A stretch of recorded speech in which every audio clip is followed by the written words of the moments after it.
자, 이제 본격적으로 오늘 모신 이유와 관련된 질문 드리자면 조희대 사법부가 예사롭지가 않습니다. 예사롭지가 않은데 최근 국회에 출석했던 법원장이 소추 중지되어 있는 대통령 재판을 할 수 있다. 원론적으로는. 황당하더라고요. 전문가로서 어떻게. 일단 저는 그 문답을 보면서 윤석열 비호하는 정당하고 조희대 대법원 소속의 고위법관하고 마치 짬짬이처럼 문답을 하는 이런 느낌을 받았어요. 약속 대령 같은 느낌이었어요. 그러니까요. 이거 정말 그런 정말 중대한 말을 툭 던졌는데 또 그런 중대한 질문에 대해서 은근히 동의하는 듯한 답변을 했거든요. 그렇죠. 저는 우리 헌법 규정상 현재 이재명 대통령에 대한 재판을 임기 중에 재개 못할 것이라고 봅니다. 그렇지만 왜 그럼 그 사람이 이론상 가능하다고 답을 했을까? 네. 사법개혁을 지금 추진 중에 있지 않습니까? 이에 대해서 은근히 사법개혁 추진하면 우리 이렇게 할 수 있어라는 실력 행사를 암시했다고 봅니다. 그런 거죠. 경고죠. 네. 뭐 국회만 무기가 있는 줄 알아? 우리도 이거 있어라고 그렇게 일종의 협박을 한 것처럼 저도 느꼈는데 그래서 이제 재판 중지법이라고 하고 또는 국정안전법이라고도 하고 아예 이 소추 중지 헌법에 있는 건데 이걸 구체적으로 재판도 포함된다. 네네. 이미 그런 법이 없더라도 그렇게 적용해 왔는데 네네. 이제 법원장이 갑자기 아니 이론적으로는 가능도 해라고 말을 했으니 이론적으로가 아니라 아예 법으로 불가능하게 만들어버리자. 근데 여기에 대해서 그건 부분적 해결이고 공소 기각이나 취소가 맞다고 하셨던데 이건 어떤 의미입니까? 일단 단계 말씀드려보자면 재판중지법은 그 법이 없더라도 당연히 중지되는 겁니다. 우리 헌법 84조의 현직 대통령에 대해서 내란 외환 말고는 소추를 불허하거든요. 그럼 소추를 불허하지 않습니까? 그럼 소추의 의미가 뭔가에 대해서는 우리나라 형사소송법 246조가 규정하고 있는데 소추란 뭐냐? 공소제기와 공소수행을 포함한다고 돼 있어요. 그럼 공소수행도 정지돼야 되는 겁니다. 즉 검사가 공소수행을 하면 안 돼요. 그게 이제 재판인데. 그렇죠. 공소수행을 안 하면 재판이 중지되는 거죠. 네. 이건 우리나라 대부분의 헌법 교과서에 그렇게 되어 있습니다. 그런데 이제 지금 법원에서 이런 답변을 하니까 걱정이 돼서 재판 중지법을 만들자고 논란이 있는데 저는 재판 중지를 할 사안이 아니라 그 이전에 검사의 공소를 취소해야 될 사건입니다. 이 이재명 대통령 사건 같은 경우는 대표적인 검찰권 오남용 사건이고 그 수사와 기소 과정에서 적법 절차 위반, 허위 조작 등이 다 밝혀지고 있거든요. 그러면 재판을 중지할 게 아니라 검찰이 스스로 자신의 잘못을 인정하고 공소를 취하해야 됩니다. 기소했던 자체가 잘못이니까. 그렇죠. 기소 자체가 잘못인 거죠. 그래서 그게 저희 주장이고 물론 공소 취소는 법상 1심 재판 진행 중인 사건에만 가능합니다. 2심인 경우에는 할 수가 없어요. 그런데 1심 진행 중인 경우는 취소할 수 있기 때문에 지금 현재 검찰총장이 없지 않습니까? 네. 대행이 움직이고 이제 대행이 총장이를 대행하고 있는데 저는 향후에 검찰총장이 새로 오겠죠. 그 해야 될 중요한 일 중에 하나가 이재명 그 대표 등 여러 당시에 이제 민주당 또는 그 뭐 문재인 대통령 인사 관련 인사들에 대해서 검찰이 오남용했던 것에 대해서 공소 취소 결정을 해야 된다고 봅니다. 일괄 공소 취소를 해야 된다. 네. 그러니까 윤석열 정권이 정치적으로 만들어낸 사건들 그렇죠. 많죠. 네. 네. 검찰 스스로 푸는 게 먼저다. 자신의 죄를 인정을 해야죠.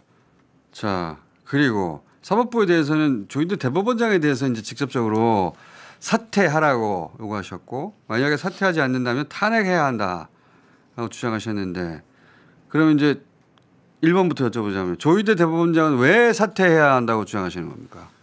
세 가지인데요. 워낙 뭐 잘 알려졌습니다만은 조희대 대법원은 그 내란의 밤에 긴급 회의를 소집해가지고 조선일보 보도에 따르게 되면 계엄 사령관의 지시를 순순히 따르겠다고 했다는 거 아닙니까? 그 조선일보 보도가 네. 나중에야 이제 주목받는데 되돌아보니까 그 조선일보 보도 좀 띄워주세요. 00시 46분인가 5분인가 바로 특집 그 단독을 냈어요. 그러니까요. 예. 그러니까 법원이 이렇게 할 거라고 하는 법원의 입장이 우리가 모르는 사이에 조선일보 단독으로 12시 20몇 분에 나왔더라고요. 네네. 그 계엄 선포 직후에 바로 나왔는데 네. 그에 대해서 법원 행정처장이 뭐라고 그랬나 하면 회의 자료가 없다고 했습니다.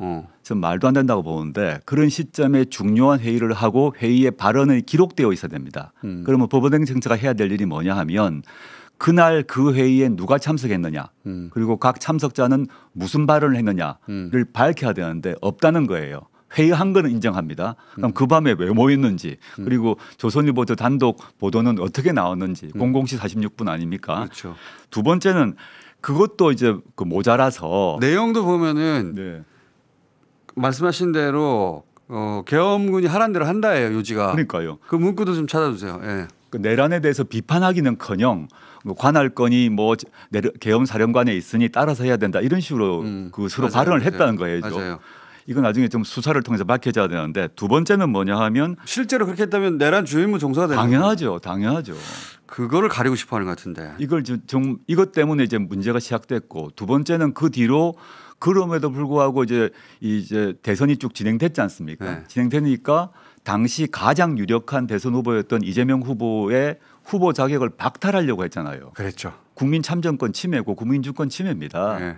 이 두 가지만으로 사실은 조희대 대법원장은 바로 사퇴를 해야 됩니다. 근데 사퇴를 하지 않고 뭐 여러 가지 변명을 하는데 변명이 다 맞질 않아요.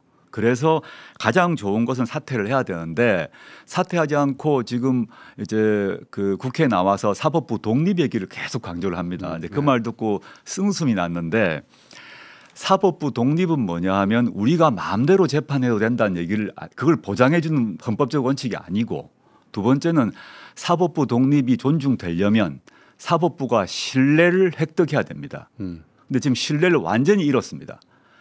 모든 사람들이 당시 내란의 밤에 나와서 목숨 걸고 싸웠는데 자기들은 대법원에 모여가지고 계엄사령관의 지시를 순순히 따르겠다 이런 논의를 했다 자격이 없죠. 두 번째 가장 자제해야 될 그런 시점에 대선에 개입을 했어요. 자격이 없는 겁니다. 저는 이런 상황에 스스로 사퇴를 해야 되는데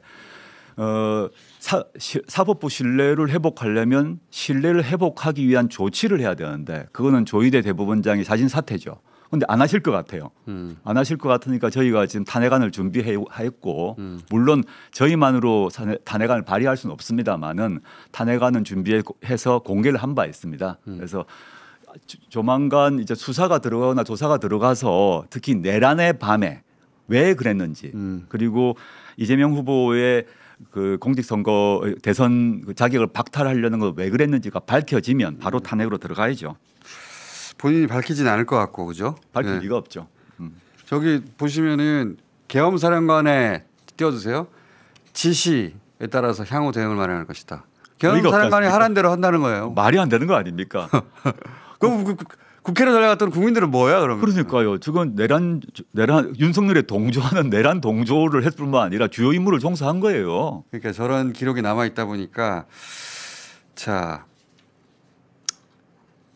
그래서 탄핵해야 한다고 자진 사퇴가 제일 좋지만 자진 사퇴하지 않을 거라면 네네. 그러면 국회에서 탄핵해야 한다고 보시는 거고 그러면 지기현 판사는 어떻게 해야 되는 겁니까? 지기현 판사도 마찬가지 맥락인데요. 첫 번째 지기현 판사는 신뢰를 상실했습니다. 예. 첫 번째는 모든 국민이 윤석열과 싸우고 그 이제 헌정을 회복을 위해서 싸우고 또 노심초사할 때 희한한 그 전례 없는 계산법으로 윤석열을 풀어줬잖아요. 예. 모든 국민을 경악하게 만들었어요.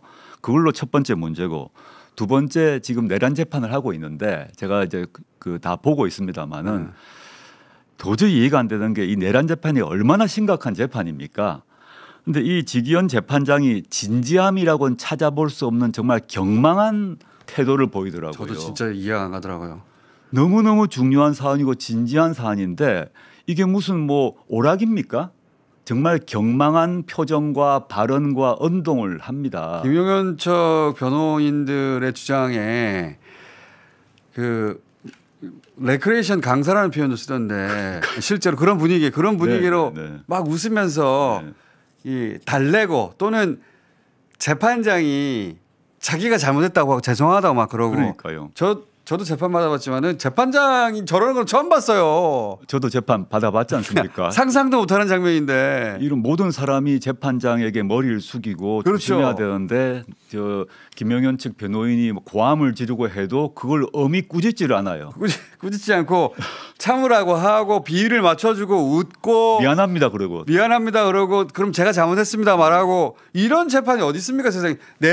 내란 재판이 아니라 그냥 일반 재판에서도 검사와 변호사는 판사의 눈치를 보고 중요하죠. 네. 그리고 판사는 양쪽이 소리를 지르거나 바로 중지시키거나 아니면 쫓아내요. 혼을 내죠.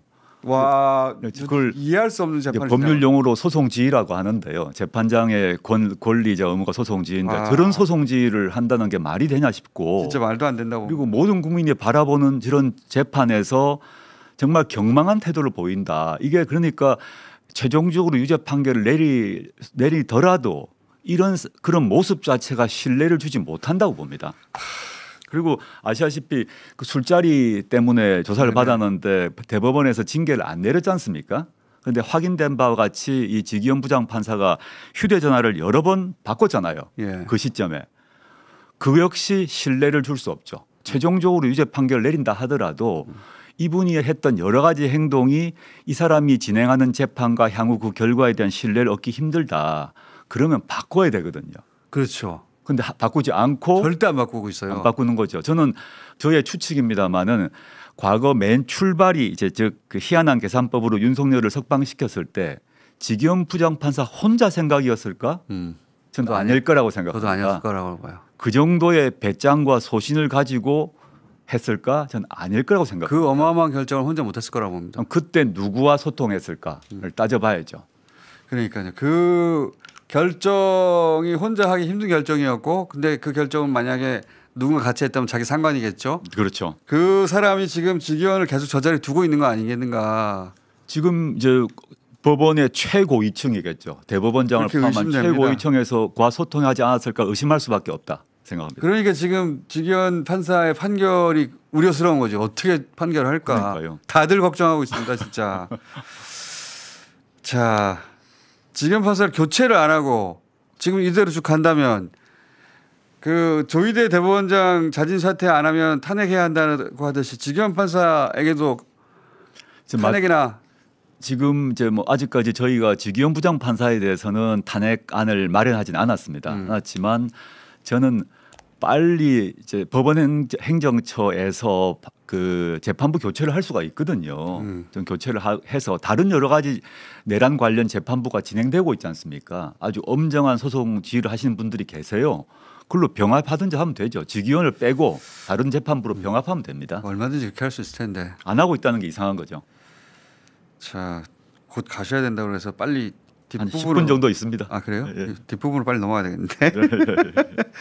지금 오세훈 시장 비판도 최근에 하셨던데 최근에 제가 이제 페이스북을 요즘 뭐 하시나 싶어서 보다가 보니까 오세훈 시장이 이제 그런 주장을 했어요. 집값이 상승하는 건 이재명 정부의 소비 쿠폰 때문이다라고 했더니 바로 나오셔서 비판하셨던데. 제가 사실 너무 좀 황당하더라고요.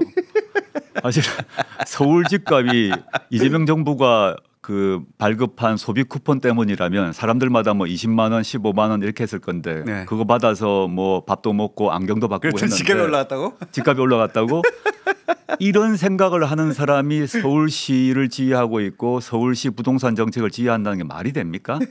실제 집값이 오른 거는 오세훈 시장이 잘못 판단했던 거 있죠. 첫째는 토지거래 허가제 그 해제 잘못해서 집값이 폭등했지 않습니까? 네. 그리고 강남 지역에 좀 고가 아파트 재개발을 허가해주고 용적률 풀어줘서 집값이 올랐거든요. 본인 잘못이 크죠. 본인 잘못한 것을 갖다 인정하지 않고 갑자기 이재명 정부가 소비 쿠폰 풀어서 그것 때문에 집값 올랐다고 그러니까 소비 쿠폰으로 집을 살 수 있나 보지. 말이 되는 겁니까? 저는 오세훈 시장에 대해서 이제 부동산 정책 관련해서 이제 비판을 여러 번 계속 해왔는데 저는 오세훈 시장이 무상급식 반대해서 사퇴한 분 아닙니까? 네. 이제 지금 젊은 분들이 잘 모르실 수가 있는데 무상급식을 빼앗아 가지고 그 당시 많은 청소년들에게 점심을 뺏었어요. 뺏으려고 했어요. 그러다 지금은 집값을 올려가지고 이 무상급식 세대가 청년이 되니까 이분들 청년들의 주거를 뺏으려고 하는 집값을 올려가지고 저는 오세훈 시장이 무상급식 반대 그다음에 집값 폭등을 야기하는 정책 실시 이 두 점에 있어서 저는 정말 다음 지방선거에서 오세훈 시장은 반드시 내려와야 된다 생각을 하게 됩니다. 그런 말씀을 하시니까 한편에서는 오세훈 시장을 상대로 서울시장이 출마하려나 보다 이런 얘기도 하거든요. 이제 뭐 그런 얘기 많이 들었는데요. 저는 그 오세훈 시장 비판 이전에 저희 부동산 정책이 발표된 바 있거든요. 네. 그 부동산 정책의 관점에서 오세훈 시장을 비판한 것이고 저 개인 같은 경우는 내년 지방선거 또 재보궐선거 뭐 겹쳐 있지 않습니까? 네. 그때 어느 선거든 출마한다는 얘기는 제가 말씀은 여러 번 드린 바 있고 네.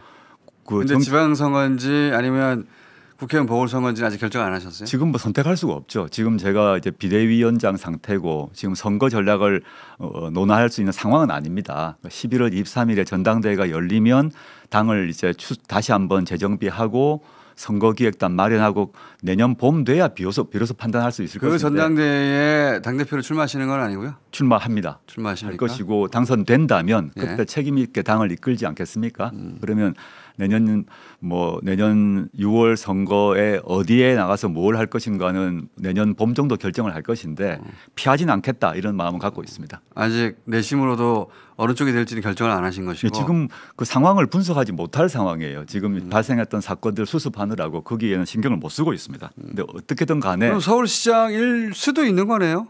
그런 결정을 한 건 아니지만 아직. 뭐 서울시장일 수도 있고 뭐 재보궐 선거일 수도 있고 뭐 어디든지 제가 이제 당에서 필요한 한 곳에 갈 것인데 결국은 저의 쓸모, 저의 효능은 이제 국민들이 결정하시겠죠. 조국을 어디 써야겠다. 저는 내년 지방선거는 두 가지 의미가 있다고 저는 생각하는데 하나는 이 내란 세력의 내란 정당이라고 저는 보고 극우적이고 내란 정당인 국민의힘을 전국에서 다 패퇴시켜야 된다고 봅니다.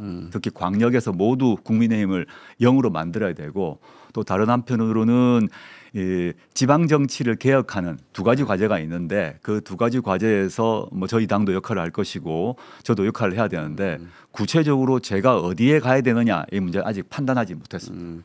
지금 이제 광역단체장 교체의 부분은 이해가 가는데 여기 이제 지방 정치를 말씀하신 것은 아마 조국혁신당이 호남 지역에서는 별도로 후보를 낼 걸 염두에 두고 말씀하신 거죠. 호남만은 아니고요. 지금 보면 저희가 사실은 TK 지역도 많이 신경을 많이 쓰고 있습니다. 호남과 TK를 언론에서는 뭐 조국혁신당이 호남 이렇게 이제 그 바로 그렇게만 하시는데 지금 이제 어느 지역이든 간에 근데 TK 같은 경우 국민의힘이 완벽히 쥐고 있는 그 지역 아니겠습니까? 네. 그러다 보니까 여러 가지 이제 보통 지방의회가 지방행정부를 견제해야 되는데 그렇게 되지 않아서 여러 가지 비리가 발생하고 있습니다.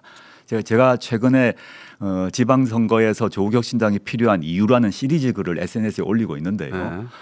지방의회가 지방행정부를 견제해야 되는데 다 같은 당이다 보니까 이게 여러 가지 비리가 발생합니다. 네, 오래된 문제죠. 오래된 문제 아닙니까? 그래서 저희가 역할을 하려고 그러고 예컨대 제가 지금 저는 이제 서울시 관악구에 살고 있는데 관악구가 기초의원 3명을 뽑습니다. 다선거구제입니다. 다인 선거구. 그런데 국회의원은 다 민주당인데 여기가 좀 진보적인 성향이 있는 전통적으로 그런 그 지역구에 살고 있습니다. 근데 다인 선거구인데 3명을 뽑는데 2명은 민주당이고 1명이 국민의힘이 됩니다. 다인 선거구다 보니까. 근데 전국에 이게 수백 개 있어요. 저희는 이 다인 선거구에 1명씩은 들어가야겠다. 3명 뽑거나 4명 뽑는 기초의원 지역구가 많은데 예, 근데 서울시 관악구에 민주당 2, 조국혁신당 하나가 나은지 민주당 2, 국민의힘 하나가 나은지 는 당연히 저희가 하나 들어가는 게 관악 주민들의 의사에도 부합하고 나라 발전이나 또 관악구 발전에 도움된다고 생각합니다. 조국혁신당의 셈법은 알겠는데 이제 민주당 입장에서는 그게 그 국민의힘 표를 가져오는 게 아니라 민주당 표를 갈라서 이렇게 생각하기 십상이거든요. 그건 아니죠. 그렇게 근데 이제 뭐 그건 민주당이 그렇게 생각하는 거를 바꾸실 수는 없을 것 같은데. 그러니까 다인 선거구제에서 지금 관악구 말씀드렸습니다만 관악구 3명 뽑거나 또 4명 뽑는 데가 많이 있습니다. 전국에. 그중에서 민주당은 다인 선거구제에서 2밖에 안 됐습니다. 항상. 저희는 국민의힘 것을 가져오겠다는 것이고요. 물론 민주당에서 걱정하신 건 이제 광역단체장을 걱정하시는 것 같습니다. 뭐 서울시장 경기지사에서 아슬아슬한데 어떡하냐. 그 경우에 있어서는 제가 오세훈 시장이 다시 국민의힘 서울시장 후보가 되어서 당선되는 걸 제가 보고 싶겠습니까? 그런 걱정 안 하셔도 된다. 근데 이제 지방선거 전에 민주당과의 합당 가능성 이런 건 없는 겁니까? 지금 그런 논의 자체가 양당 사이에 이루어지지 않고 있고요. 민주당에서도 뭐 일부 의원님들 예컨대 박지원 의원님은 그런 말씀하시는데 공식적으로는 전혀 얘기가 되고 있지 않고 양당 사이에 이제 유사점이 많이 있죠. 근데 또 차이점도 있거든요. 부동산 정책이라거나 정치 개혁이라거나 차이가 있는데 합당 얘기를 하려면 먼저 해야 될 게 양당의 비전과 정강 정책이 같은지 이런 논의를 하고 그런 대화 테이블을 만드는 작업이 있어야 되는데 그게 전혀 없습니다. 만약에 그런 테이블을 만들어지면요. 그런 논의 테이블이 만들어지자 하면 논의를 해봐야죠, 당연히요. 그건 해봐야 될 사안. 해야 되지만 지금 애초에 그런 얘기 자체는 없고 전혀 없고 그렇지 만약에 공학적으로만 접근하게 되면 양당의 당원과 국민들이 외면할 것이라고 보고 서로가 추구하는 비전과 정책이 같은지 또 상대당에 대한 존중 이런 것들이 쭉 이루어지고 난 뒤 해야 되는데 지금 그런 게 전혀 없이 그냥 공학적 관점에서 합당하자 이런 얘기가 있는데 그러면 오히려 파이가 적어지지 않을까 저는 걱정하고 있습니다. 이 이야기는 지금 아직은 시간이 좀 있습니다만 올해 말 내년 초에는 반드시 나오긴 나올 것 같아요. 네. 그때 이제 어떤 길을 가느냐가 향후 조국혁신당의 전망과도 관련된 선택일 수도 있죠. 지금 조국혁신당의 지지율이 많이 낮지 않습니까? 특히 이재명 정부가 훌륭하게 역할을 수행하고 있기 때문에 더욱더 조국혁신당의 독자적 전망에 대해서 많은 분들이 의문도 품고 걱정도 하는데 조국혁신당은 지금 시점은 자강의 시간이라고 봅니다. 또 축적의 시간이라고 봅니다. 그렇게 해야 되고 민주당과는 언제 항상 연대를 해왔고 또 차이가 있으면 또 차이를 가지고 또 논쟁도 해왔는데 지금 그런 지향과 비전에 대한 논의 없는 상태에서 공학적 합당을 얘기하는 건 양당 모두에게 도움이 안 된다고 봅니다. 그 얘기는 나중에 한번 따로 하시죠. 그러니까요. 그 축적 얘기하셨는데 살도 좀 축적하셔야 되겠는데. 제가 전국 살이 안 돌아오셨는데 전국 돌아다니느라고 살을 회복하지 못하는데 아이고 이제 그러니까 좀 지금 수감되시기 전에 체중으로 안 돌아오신 것 같아 보니까 그죠? 1kg 늘었습니다. 아 수감 이후로? 네, 그래서 지금 한 2, 3kg 더 늘어야 됩니다. 그러니까 얼굴이 안 돌아오셨어. 축적할 게 살도 있네요. 자, 근데 그 비대위원장으로 조기 복귀했어야만 했던 이 일에 관해서는 마무리 단계라니까 저희가 이제 그 수감되시기 전에는 한 달에 한 번 이상씩 꼬박꼬박 저희가 모셨었는데 각종 현황에 대해서 앞으로 다시 정기적으로 모시도록 하겠습니다. 오늘 말씀 여기까지 듣겠습니다. 감사합니다. 감사합니다. 다음에 뵙겠습니다. 고법 원장님. 오늘 정청래 민주당 대표는 사법개혁안을 발표하면서 정치적 중립을 지키고 절차를 지켜야 할 사법부가 법을 어기면서까지 끼워 맞추기식 졸속 재판하며 대선 개입을 한 정황이 있다. 이거를 위해서 사법개혁을 하겠다고 하면서 6대 과제를 제시했어요. 여기에 이런 지적에 동의합니까? 공정한 재판을 하라는 취지로 이해를 하고 있습니다. 법원이 대선에 개입한 겁니까? 거기는 사실 말씀드릴 수 있는 사항이 아닌 것 같습니다. 지금 개입할 수 없죠. 정치적 중립성 의무가 법관도 역시 부담하고 동료 법관들에 대한 신뢰 갖고 있죠. 그분들이 이렇게 정치의 중립성을 어기고 개입할 그런 분들이에요? 아니죠. 이번에 파기환송심 언제 마무리하실 겁니까? 지금 공판기일 추후 지정하겠다 이렇게 발표했죠? 예, 그렇게 알고 있습니다. 이재명 정부 중에도 언제든지 재판은 다시 기일을 잡아서 할 수 있는 거죠? 이론적으로는 그렇습니다. 현실적으로도 불가능하지 않죠? 예, 불가능한 건 아닙니다. 예. 정말 여러분들 정말 법과 양심에 따라서 국민들이 원하는 대통령이라고 해서 두려워해서는 안 됩니다. 서민이라고 해서 우습게 보고 지판 질질 끌고 강자를 위해서 권력 있는 자를 위해서 눈치 보고 재판 미뤄서 안 됩니다. 여러분들이 소신껏 법과 양심에 따라서 제대로 제때 판결해 주시기 바랍니다. 자, 지금 6대 사법개혁을 하겠다고 하면서 대법관 증언을 하겠다. 대법관 추천위원회를 다양하겠다. 법관 평가제를 도입하겠다. 하급 심판결을 공개 확대하겠다. 압수수색 영장 사전신문제 도입하겠다. 법원 소원, 재판 소원을 도입하겠다. 물론 일부 공감이 가는 부분도 있어요. 근데 여기에는 빠졌지만 또 특별재판부를 도입하겠다 이러잖아요. 3대 특검에 의한 수사 결과는 별도의 특별재판부를 만들어서 본인들이 원하는 재판 결과를 얻어내겠다. 어쩌면 이번 사법개혁의 민주당에서 주장하는 핵심은 대법관 증언을 해서 결국은 이재명 정부의 입맛에 맞는 대법관 숫자를 확 늘려서 대법원 구성을 민주당 입맛에 맞는 대법원을 구성하겠다. 그리고 특별 3대 특검을 최대한 활용해서 원하는 모든 것을 내란으로 몰아가면서 결과를 특별재판부를 만들어서 얻어내겠다. 그리고 정 안 될 경우에는 헌법재판소법을 개정을 해서 헌법소원 대상의 재판을 넣어서 결국은 최종 고등법원에서 유죄 판결 취지 판결이 나오면 그걸 갖고 헌법재판 소원을 제기해서 거기서 무력화시키겠다는 거 아닙니까? 자, 이러한 사실상 이재명 5개 범죄 12개 혐의의 그 사건에 대해서 사실상 무력화하기 위한 것이 어쩌면 사법개혁의 핵심이다라는 것이 온 국민들이 알고 있고 많은 전문가들이 지적하는데 이렇게 이걸 밀어붙인다고 할 때 우리 법원, 사법부에서는 동의할 수 있습니까? 원장님 한번 말씀해 보세요. 말씀하신 것처럼 뭐 제도 중에 일부는 뭐 어느 정도 공감대가 형성된 부분도 있습니다. 그렇지만 아까 법원 외에 선정에 의한 뭐 재판부 구성원이라든지 그런 특별한 사항에 대해서는 위헌 소지 여부도 있고 찬반 양론이 있기 때문에 좀 더 신중한 접근이 필요하다는 그런 생각입니다. 맞습니다.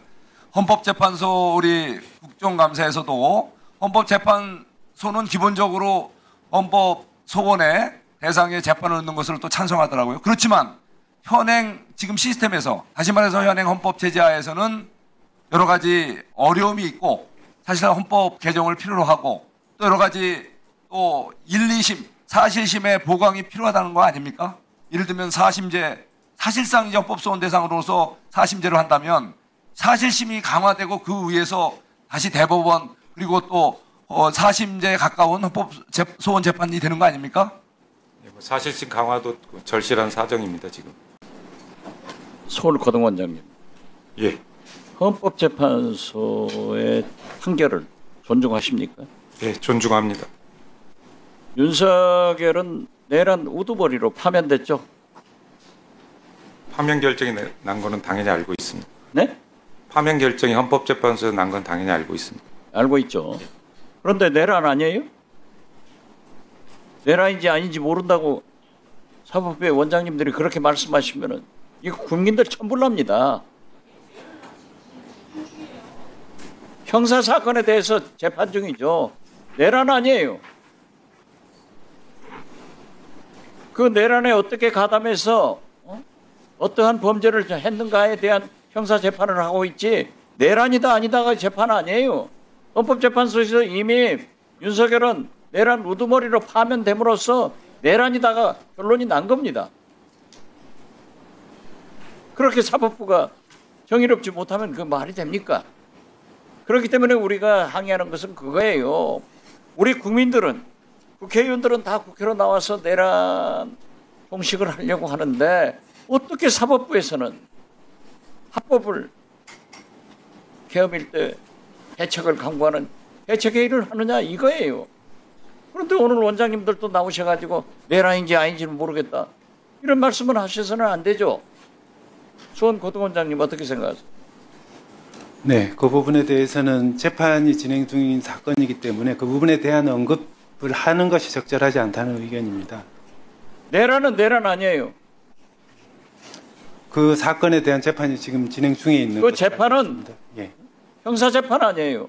예, 형사재판이 그분이 그 내란에 불법에 어떻게 가담을 해서 무슨 행동을 했는가에 대한 사법적 판단이지 내란을 판단하는 건 아니에요. 그렇지 않습니까? 그 부분에 대한 평가도 해당 재판부에서 좋습니다. 예, 사안을 판단할. 오케이. 수원 춘천지방법원장님 좀 앞으로 나와보세요. 오늘 우리 춘천지방법원장께서 우리 법사위원들을 회의하는 모습을 보셨죠? 네, 맞습니다. 누가 소란 피웁니까? 민주당이 피웁니까? 국민의힘이 피웁니까? 만약 법원장께서 국회 선진화법 판결을 한다고 하면 누구와 소란 피우는 사람들이에요? 그런데 우리 국민들에게 잘못 알려지고 있는 거예요. 자, 보십시오. 대법관실이 75평이다. 호화롭다.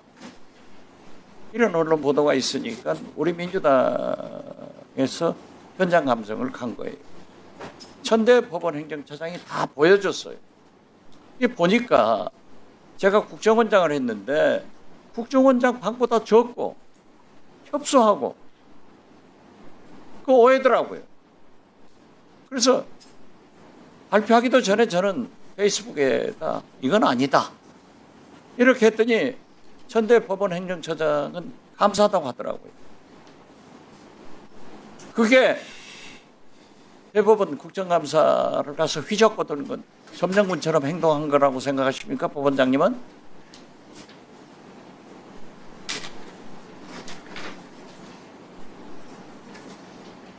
말씀 안 하시는 거예요? 질문하신 겁니까? 예. 제가 뭐 판단할 문제는 아닌 것 같습니다. 그것도 판단할 문제가 아니다. 다 화면으로 다 나와 있으니까요. 제가 이렇다 저렇다 말씀드릴 부분은 아닌 것 같습니다. 그러니까 보십시오. 그리고 원장님들도 다 얘기하시잖아요. 거기는 개방을 하는 곳이에요. 그래서 견학을 시키는 거예요. 그 법대에 올라가는 것은 잘못이라고 이렇게 공격을 하는 것은 국민의힘 의원들이 저는 잘못이라고 생각합니다. 어떻게 생각하세요? 역시 제가 말씀드린 문제는 아닌 것 같습니다. 아니죠. 그러면 내란이라고 생각하십니까? 아니라고 생각하십니까? 저는 앞서 법원장들이 말씀드린 바와 같습니다. 뭐예요? 다시 한번 확인해 보세요. 앞서 법원장들이 말씀하신 바와 같은 취지로 말씀드리겠습니다. 배워서 좋은 대학 나와서 그렇게 하시면 안 됩니다.